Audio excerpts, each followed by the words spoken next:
All right, good morning. So we're on our way to work, and I wanted to talk to you about um, kind of having the right mindset to be successful, to succeed in business, and no matter how big or small. But it's too often we hear like, you need to have this winning mindset and be in a winning culture, and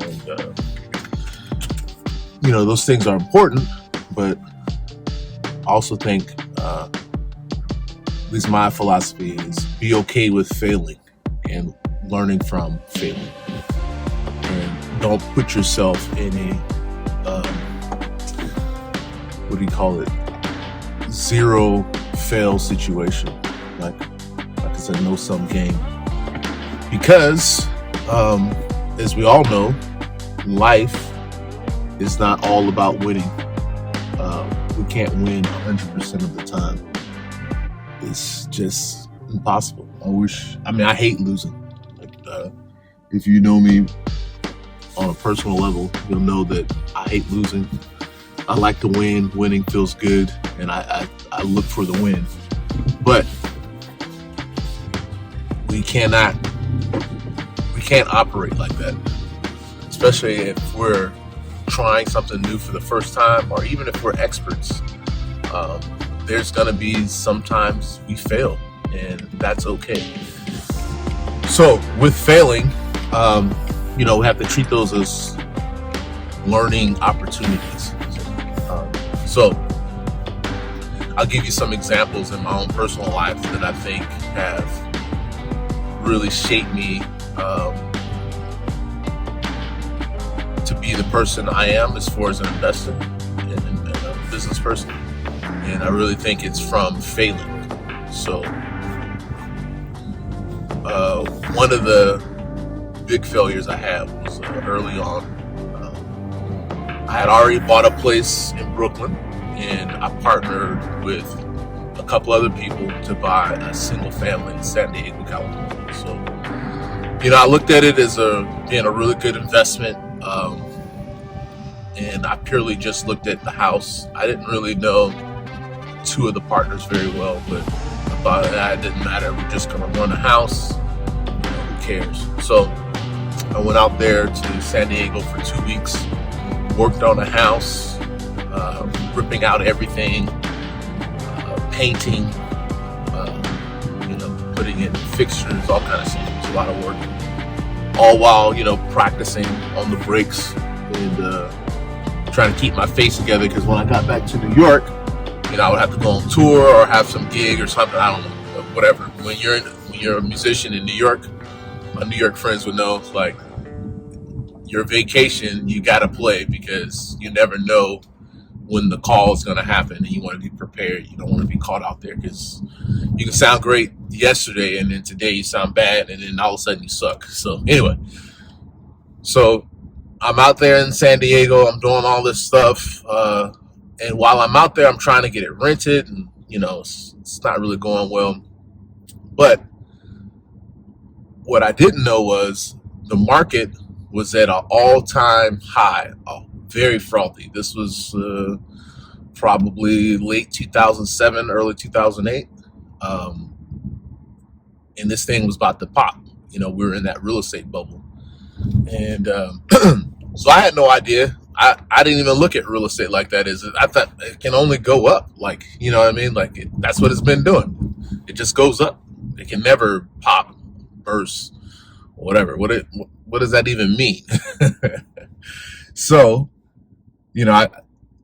about 6 months into it, after not being able to find a renter, and then finally find a renter, there was Section 8 and, that whole thing, like renting to someone without a property manager, that's 3,000 miles away. It became a nightmare. So finally get it rented out, and whatever they're paying in rent is nowhere near the mortgage.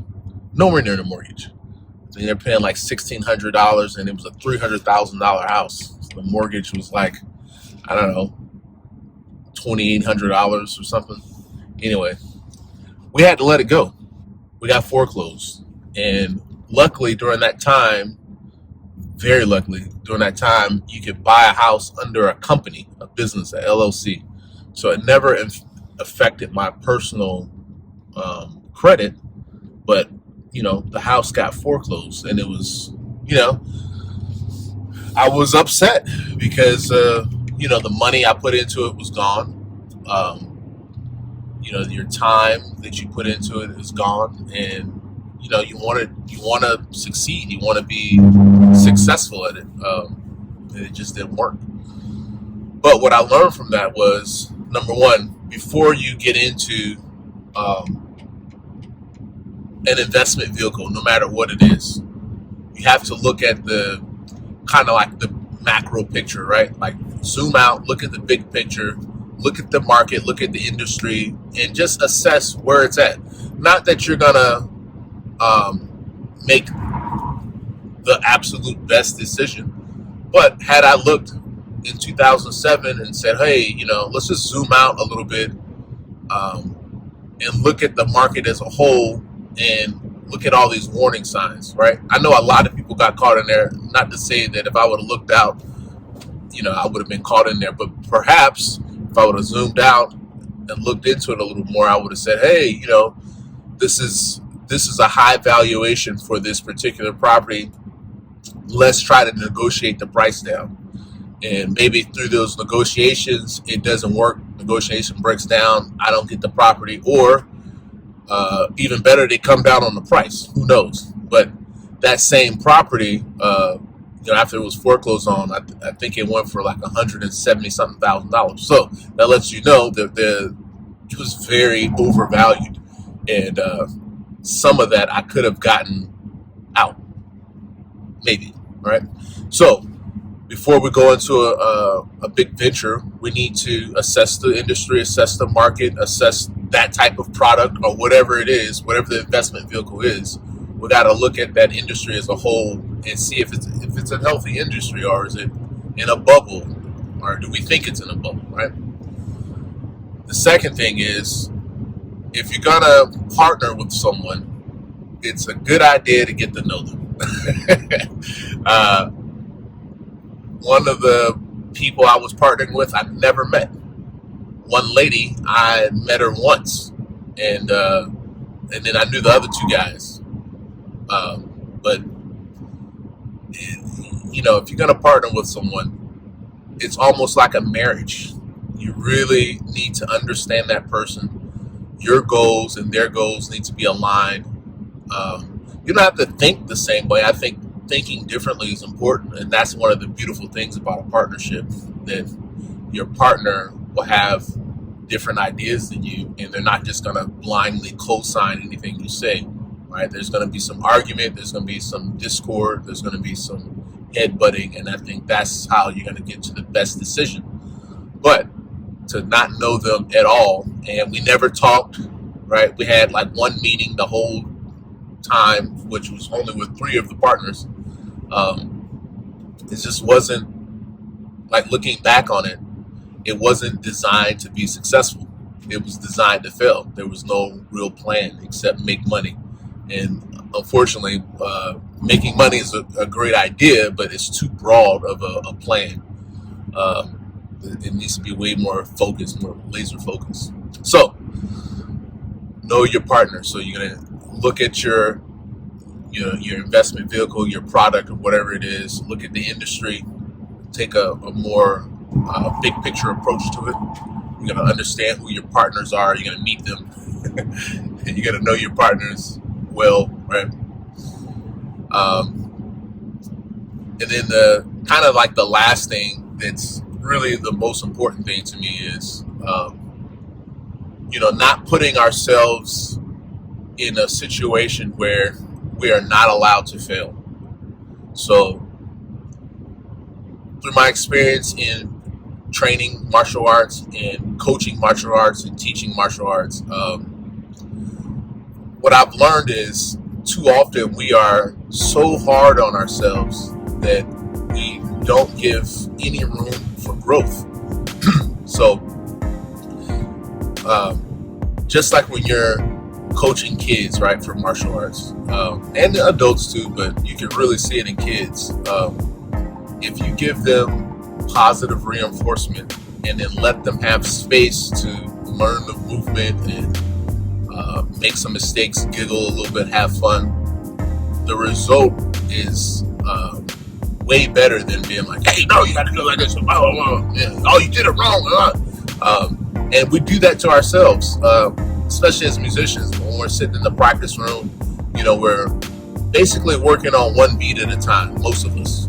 And as we're doing that, we're trying to perfect this one beat, and we're hypercritical of ourselves because, it takes that. I mean, you have to have a critical ear and be very critical on yourself to be a successful musician to a certain point. But then that same energy doesn't necessarily transfer over to being creative, right? So, and business is such a creative sport, right? The sport of business is extremely creative. Like the people who are most creative actually make the most money. So being creative and having this like zero tolerance for mistakes doesn't jive well together. So, the same skills that makes us a good musician, or at least a good technician, is not going to make us good at business as far as being creative. So we have to take the other side of being a musician, where we experiment and play and try things, and not be afraid of where this thing is going to take us. That's more so geared towards the business side. So with the laundromat, when I opened in 2017, I immediately closed and renovated in 2018. Okay, so I am in the military, but because of my job, even though I'm a staff sergeant, I don't really manage people. So I couldn't say, oh, I've been managed a lot, right? But me actually managing people, I never had to do it until I own my own business. So I learned a lot really fast. I made a lot of mistakes. Managing people is difficult. And, in the laundromat, the people that you employ are not going to operate like they're in the military. So when I first started, one of my employees would show up at for a 7 a.m. shift. They get there at 7:10, and it would drive me absolutely bananas. And I would let them know, no holds barred, hey, shift starts at 7. You should have got here at 6:45, and blah blah blah blah blah.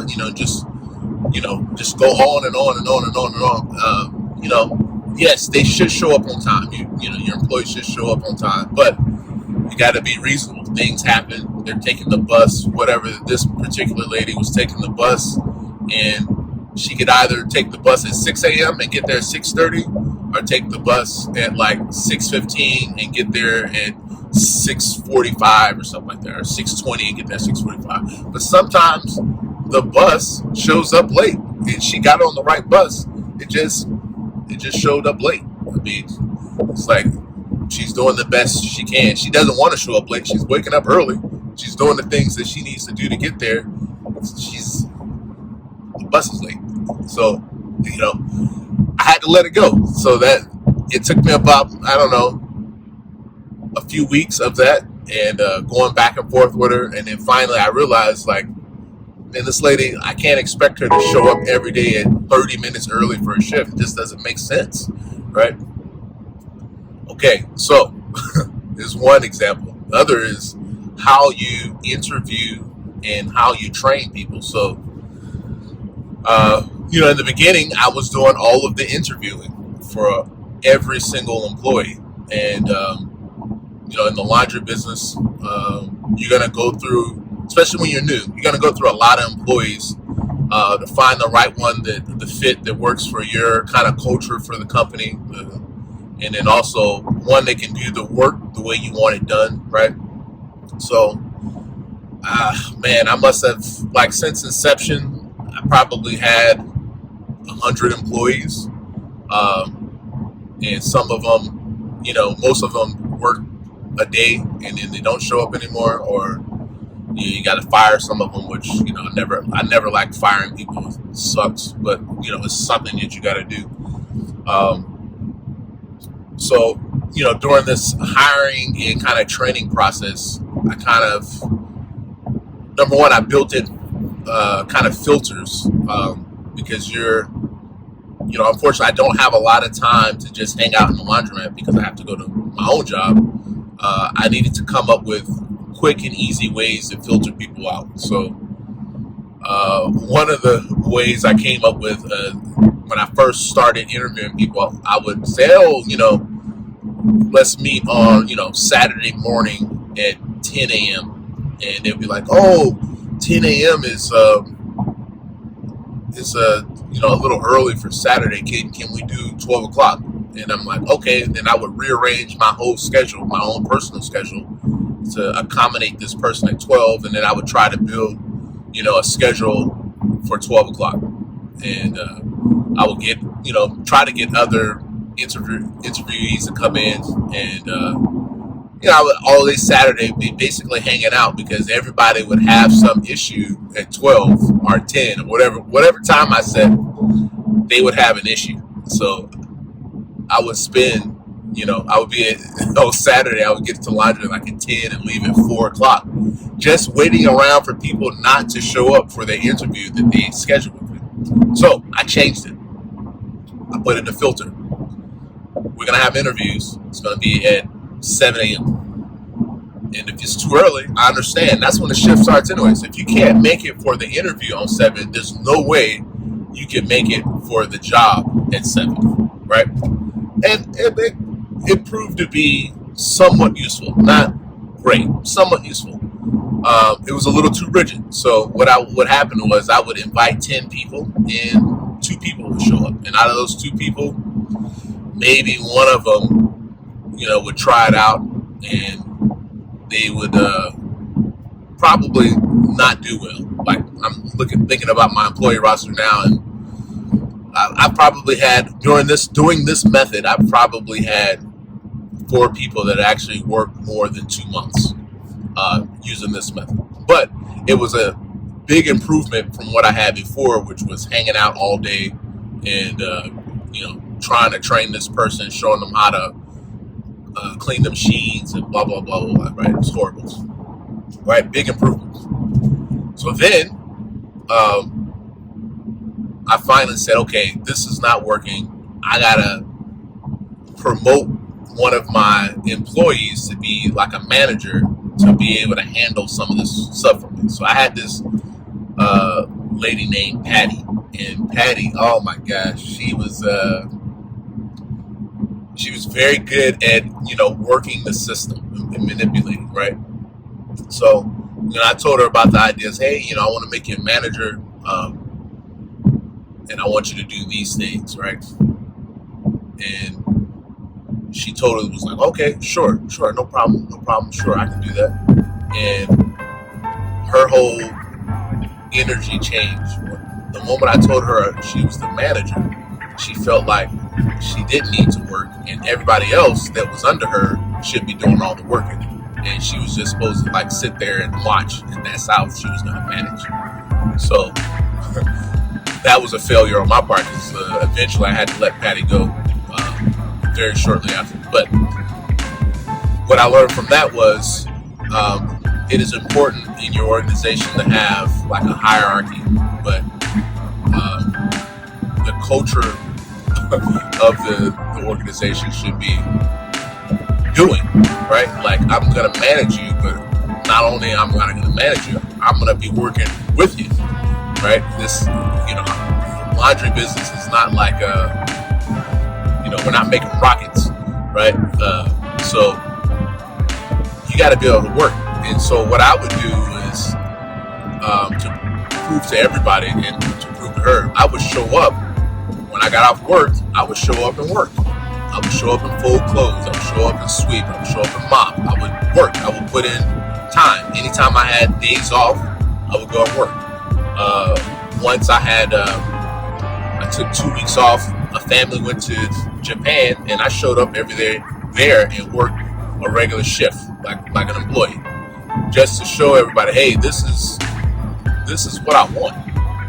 This is the culture of the business, right? If you work for me, if the owner can show up and put in time, I expect everyone in here that's being paid by my company to be putting in time, right? Working, producing, right? So try to change the culture, right? So this is kind of the next thing I learned. You have to show people what you want. You can't just tell them. Words are great, but physically showing someone is priceless. You don't have to say much, right? So that was the experience with Patty, and just basically not setting good expectations, and just expecting someone to gain something from, I don't know, osmosis or something like that. It didn't really work out. And then back again to the making sure we're not putting ourselves in a position of we're gonna fail. I think that was like the first time I started realizing that. It's like, hey, this idea was not good, or parts of the idea was not good, right? I have to be able to take and learn from all these different situations. Like, this worked, this didn't work, and kind of put together a new strategy. So finally, I didn't start really getting good, I think, personally, at the laundry until I met another guy who was in a situation where he needed to wash. He had a pickup and delivery company. He needed to wash lots of clothes from orders he had picked up. And he just sold his laundry, so he was out of a laundromat, and he just needed a home for his business, basically.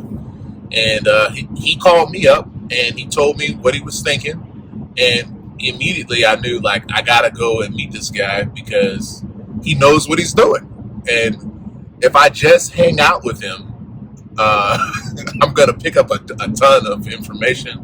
I'm gonna learn. It's gonna be the education that I need for a subject that I'm grossly underqualified for, right? So I finally got to meet him. I remember when he called.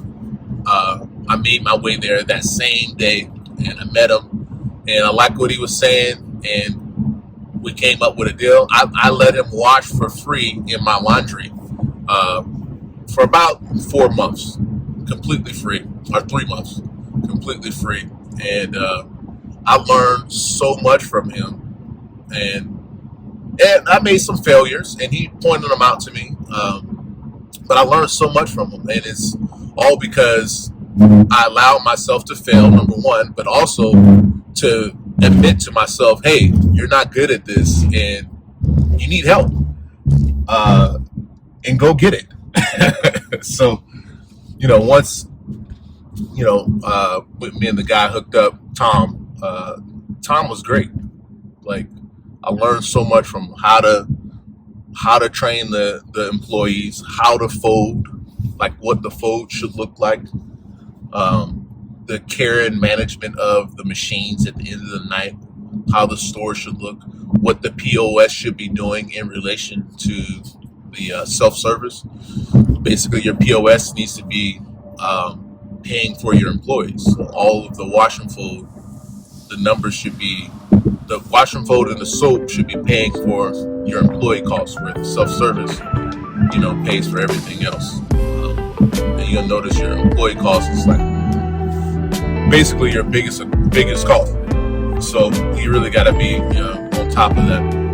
But Tom was great, and I, again, like, it's like kind of going back and recognizing all the different things that you failed at or that you learned at. And Tom was definitely one of the biggest things I learned at. So, as we're doing this journey, number one, realize when you're not good at something, get help. It's okay.